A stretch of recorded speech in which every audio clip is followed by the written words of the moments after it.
बहती है दुख की धार, ओ साथी रे संभल के चल तू, ओ साथी रे संभल के चल तू। इस किनारे है सुख की धारा, उस किनारे है दुख की धार, ये साथी रे संभल के चल तू।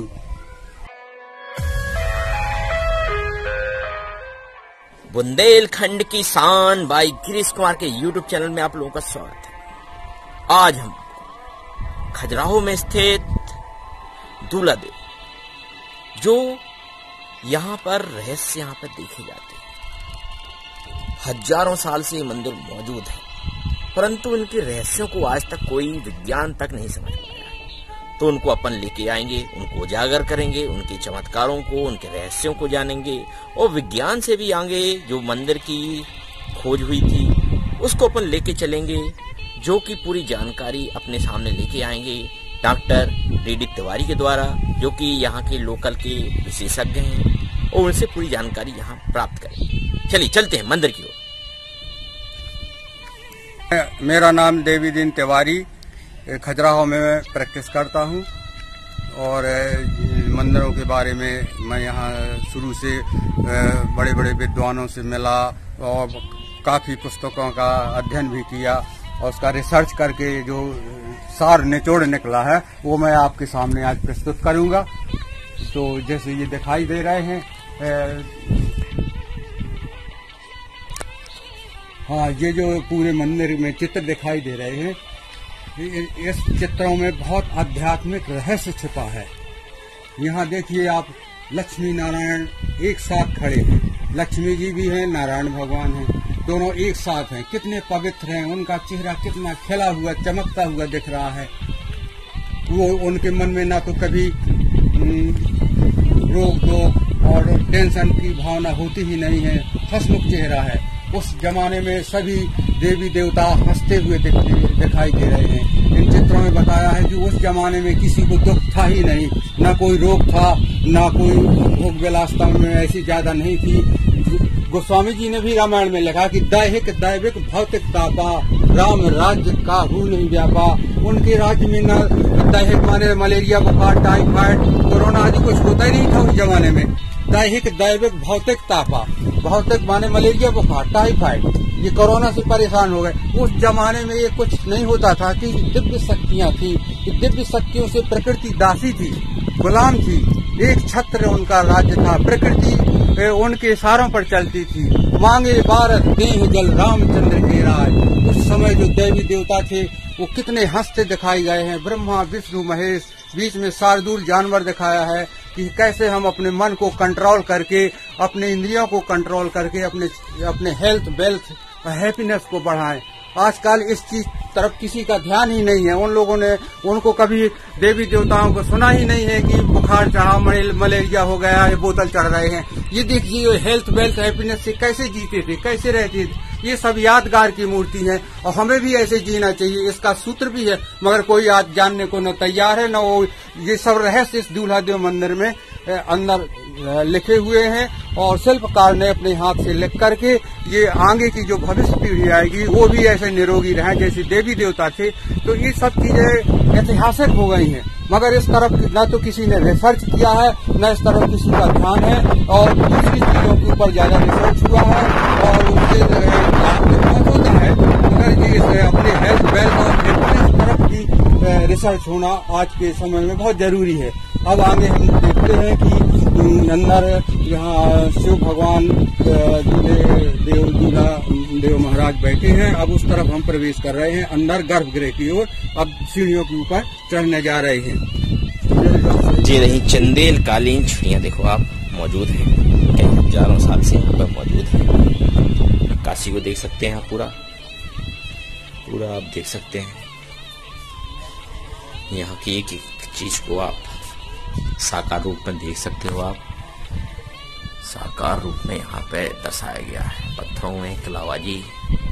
आप मंडप को देख सकते हैं, पूरा ये मंडप है, पूरा दिया गया है।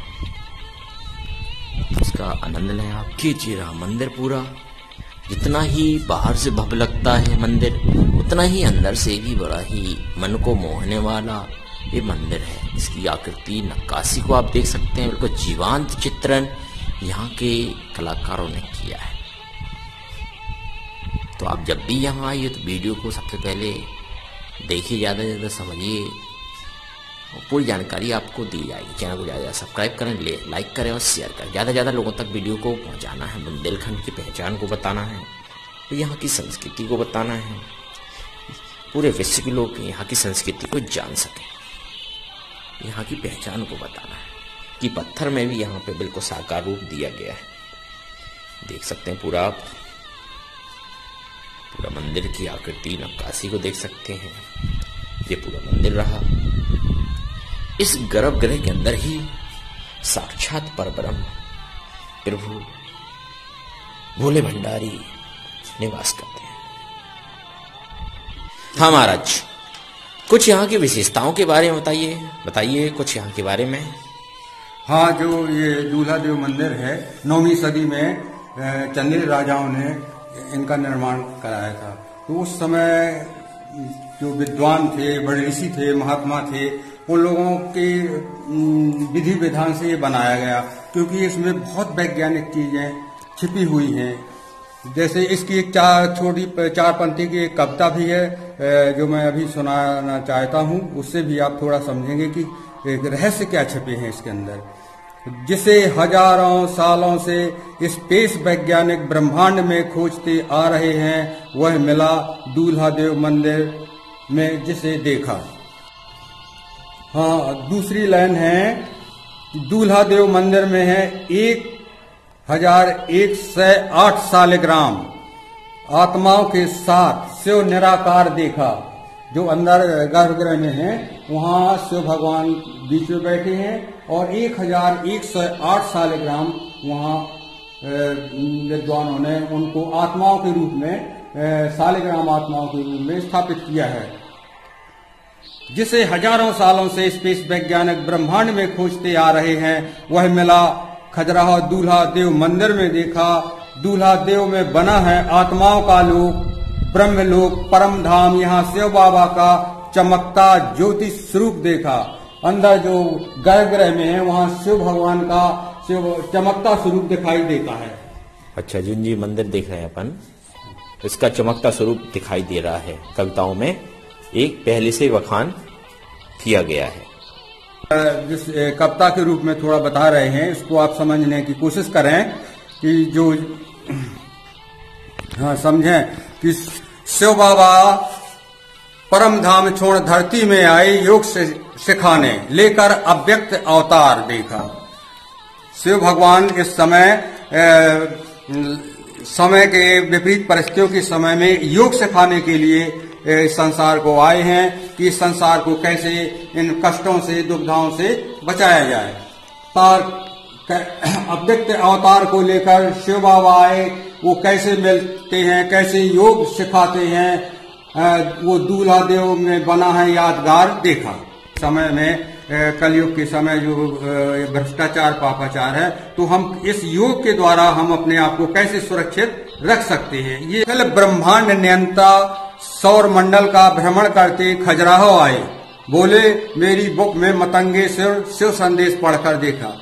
ये इस रहस्य के बारे में विस्तृत जानकारी की एक बुक है, मतंगे शिव संदेश। तो सभी रहस्यों का ताश के पत्तों की तरह एक एक रहस्य खोल कर बताती है कि ये रहस्य क्या है 9वीं सदी के, और जो आज वो लोप हो गए हैं, कोई उन्हें समझ नहीं पा रहा है। इसलिए इन पंक्तियों में बताया है कि अखिल ब्रह्मांड नियंता सौर मंडल का भ्रमण करते खजुराहो आए, बोले मेरी बुक में मतंगे शिव संदेश पढ़कर देखा।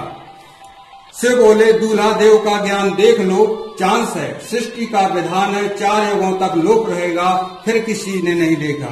तो भगवान का ये कहना है कि ये 4 युगों तक फिर ये लोप हो जाएगा। एक कल्प के लिए 4 युग का एक कल्प होता है, एक कल्प के लिए ये ज्ञान लोप हो जाएगा। अभी भी यहाँ ताला लगा है, देख लीजिए आप, जो है आपको देखेगा कि ये इस गर्भगृह के अंदर जहाँ ये ज्ञान छिपा हुआ है वहाँ अभी भी ताला लगा है पुरातत्व विभाग का।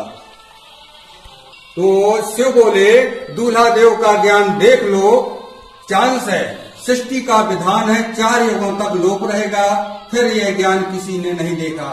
गीता में भी श्री कृष्ण भगवान यही कहते हैं कि यह ज्ञान लोप हो जाता है। पहले मैंने इक्ष्वाकु को सुनाया या इक्ष्वाकु ने अपने पुत्र सूर्य को सुनाया। इस तरह से ये काफी ऋषि मुनियों तक पहुंचा। फिर ये लोप हो गया था ज्ञान। अब ये ज्ञान कहीं देखने में 4 युगों तक नहीं मिला है। यदि किसी को देखना है तो इस गर्भगृह के अंदर आप देख सकते हैं, और अभी भी ताला लगा है, तो कैसे देखें ये तो आप खुद समझेंगे। आप चलिए। डॉक्टर साहब, एक मेरे मन में एक प्रश्न उठता है कि जो दूल्हा देव मंदिर में बैठे हैं, क्या उनके हाथ में तीनों लोक हैं? अगर हैं तो कौन से हैं? क्या आप बता सकते हैं? इसके बारे में शिव भगवान स्वयं बताते हैं। शिव भगवान वाच है कि मेरे हाथ में साकार लोक यानी पृथ्वी लोक, सूक्ष्म लोक और ब्रह्मांड लोक, तीनों लोगों का मैं मालिक हूँ। दूसरा क्वेश्चन ये उठता है कि क्या पूरे ब्रह्मांड का रिमोट कंट्रोल इनके हाथ में है? क्या बता सकते हैं आप? हाँ, ये तीनों लोगों के मालिक हैं, नियंता भी हैं, कंट्रोलर भी हैं। पूरे अखिल ब्रह्मांड का इनके हाथ में रिमोट कंट्रोल है। ये चाहे तो कुछ भी बदल सकते हैं, मगर शिव भगवान वाच है कि ऐसा मैं कुछ नहीं बदलता हूँ, क्योंकि इस बदलने से मेरा कुछ हानि लाभ नहीं होता है। जो सृष्टि का आदि मध्य अंत मैंने बना दिया है वो सब मेरा कंप्यूटराइज है। मैं थोड़ी उसके पीछे पड़ा रहता हूँ, वो तो ऑटोमेटिक चलता रहता है। जैसे कंप्यूटर में सब कुछ भरा है, इसी तरह मैंने ये सृष्टि का आदि का अंत और विनाश और स्थापना पालना, ये किसको क्या करना है, ब्रह्मा द्वारा स्थापना, विष्णु द्वारा पालना और शंकर द्वारा ये सृष्टि का उत्थान पतन, ये आदि ये सब चीजें मैंने पहले से ही कंप्यूटराइज कर दिया है। मैं रात दिन उसी में लगा रहूंगा तो मैं कैसे योग तपस्या करूंगा और योग में बैठूंगा? तो ये तो सब बराबर चल रहा है। ये तीनों सूक्ष्म लोक, ब्रह्मलोक और साकार मनुष्य लोक, तीनों लोकों का मैं मालिक हूँ। तीनों लोकों की चाबी मेरे हाथ में है। हाँ, जब आप तीनों लोकों की बात करते हैं तो क्या इन तीनों लोकों की यात्रा संभव है क्या डॉक्टर साहब? यात्रियों के लिए शिल्पकार ने शिल्पी भाषा में स्पेस यात्रियों को ऊपर जाने के लिए शिल्पी भाषा में एक ट्रेनिंग की विधि इस गर्भगृह के मंदिर में दिखाई है। इस विधि को घर बैठे एक्सपर्ट या पुस्तक मतंगेश्वर शिव संदेश से मदद लेकर भी सीख सकते हैं। ऊपर जाने के लिए स्पेस यात्री को बुद्धि रूपी विमान में बैठ डबल रिफाइन ज्ञान का पेट्रोल भरकर पहुंचना पड़ता है। हाँ, फिर से सुनिए। इस यात्री को बुद्धि रूपी विमान में बैठ डबल रिफाइंड ज्ञान का पेट्रोल भरकर पहुंचना पड़ता है। वहां के सुख का मजा ही कुछ और है। यात्रीगण अतीन्द्रिय सुख में डूब जाते हैं, पृथ्वी में आने का मन ही नहीं करता। भरा सुख लेने रोज 12 लाख यात्रीगण ऊपर जाते आते रहते हैं। ये सभी यात्रीगण इस ज्ञान, रूहानी ज्ञान की ट्रेनिंग ले चुके हैं। इस ट्रेनिंग के लिए एक्सपर्ट या पुस्तक मतंगेश्वर से संदेश की मदद घर बैठे लेनी पड़ती है। इस रूहानी यात्रा में जाने में 1 सेकंड, आने में 1 सेकंड लगता है। इस यात्रा को योग मेडिटेशन भी कहते हैं। इस योग मेडिटेशन करने से तत्काल लाभ मिलता है। आजमा कर देखिए आप। महादेव की नॉलेज से मेडिटेशन है, उसमें बहुत लाभ मिलते हैं। पहला लाभ है कि जीवन की सारी बागडोर शिव के हाथ में पहुंच जाती है। दूसरा लाभ है बुद्धि चमत्कारिक हो जाती है। तीसरा लाभ है सारा दिन खुशी में रहने लगते हैं। चौथा लाभ है चेहरा में ब्यूटी निखार तेजोमय हो जाता है। फिर ब्यूटी पार्लर नहीं जाना पड़ता है। छठवां है योग से कर्म भोगना की बीमारियां छूमंतर हो जाती हैं। योग से काली छाया बुरी नजर नहीं लगती है। पॉइंट है प्रभु मिलन की आस पूरी हो जाती है। मन की भटकन समाप्त हो जाती है। मेहनत, थकान, बोझ, मन में भरा किचड़ा समाप्त हो जाता है। बिस्तर पर लेटते ही रात में नींद अच्छी आने लगती है। नींद की गोलियां बंद हो जाती हैं। हाय हाय भाग दौड़ बेफजूल के खर्चों से बच जाते हैं, भगवान के बच्चे बन जाते हैं तो भगवान हमें अपनी गोद में बैठा लेता है। जब हम रोज 5 मिनट YouTube में सांस से परे की खोज देखेंगे तो किस्मत चमक जाती है। फुर्सत में बैठे हो, मोबाइल निकाला, YouTube खोला, मेडिटेशन की विधि समझते ही धन लक्ष्मी कहेगी मैं आ रही। एक हमारे मन में प्रश्न उठता है कि जो दूल्हा देव में मंदिर है, जो यहाँ पे विराजमान है दूल्हा देव, उनसे हमारा क्या रिश्ता है, आप बता सकते हैं क्या? हम बता सकते हैं कि रिश्ते में ये हमारे साजन हैं। हम उनकी आत्मिक दृष्टि से दुल्हनियां, पार्वतियां, सजनियां हैं। इनके प्यार पर हमारे नैनों से आंसू टपकना चाहिए। शिव साजन पर हमारा दिल आ जाए, सपनों में सजना शिव साजन ही देखें, इसी भाव का फिल्म में गाना भी है, सुनिए।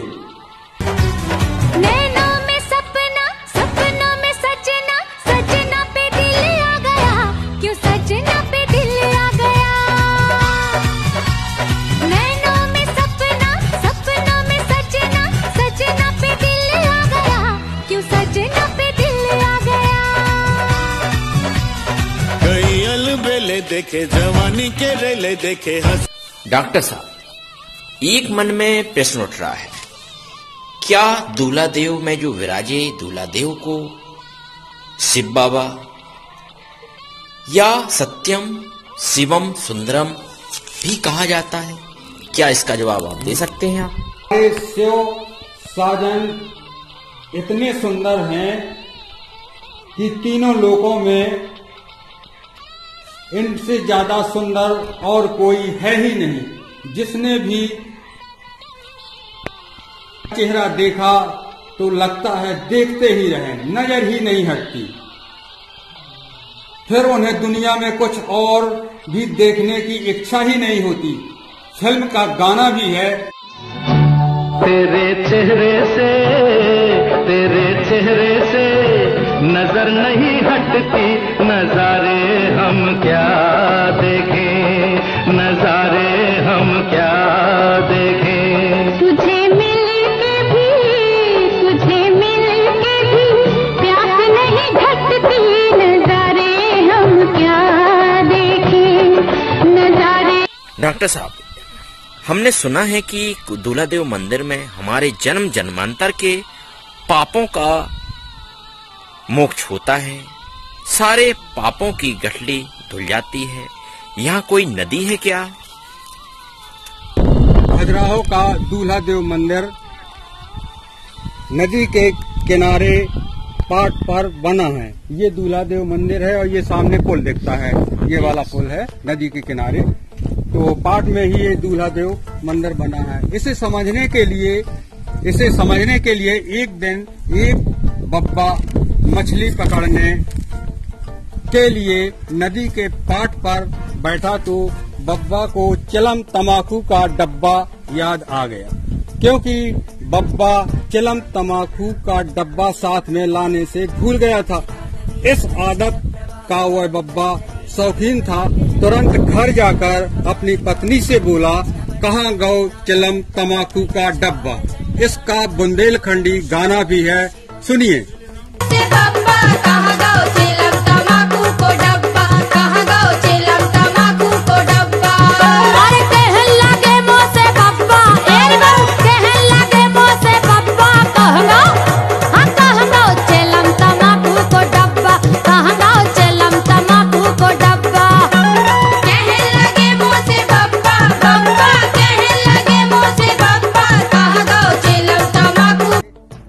बब्बा को चिलम तमाकू का डिब्बा याद रहता है, याद का शौकीन है। वैसे भी दूल्हा देव की नॉलेज से में ग्रह में नॉलेज छिपी है। इस नॉलेज से जो हमारे शिव बब्बा ज्योतिर्लिंगम स्वरूप हैं, इनको दिन में कई बार याद करने का शौक होना चाहिए। इस याद के बल से पाप मोक्ष हो जाएंगे, सभी पापों की गठरी धुल जाएगी। इस याद की नदी में। इस तरह की जब हमें शिव भगवान की याद रहेगी तो हमारे सभी पापों का, पिछले हिसाब किताब के कर्मों का बोझा और कर्मों का लेखा किचड़ा समाप्त हो जाएगा इस नदी में। पापों की गठरी कैसे धुकती है, इस किनार बहती है सुख की धारा, उस किनार बहती है दुख की धार। ओ साथी रे संभल के चल तू, ओ साथी रे संभल के चल तू। इस किनार है सुख की धारा, उस किनार है दुख की धार। ये साथी रे संभल के चल तू।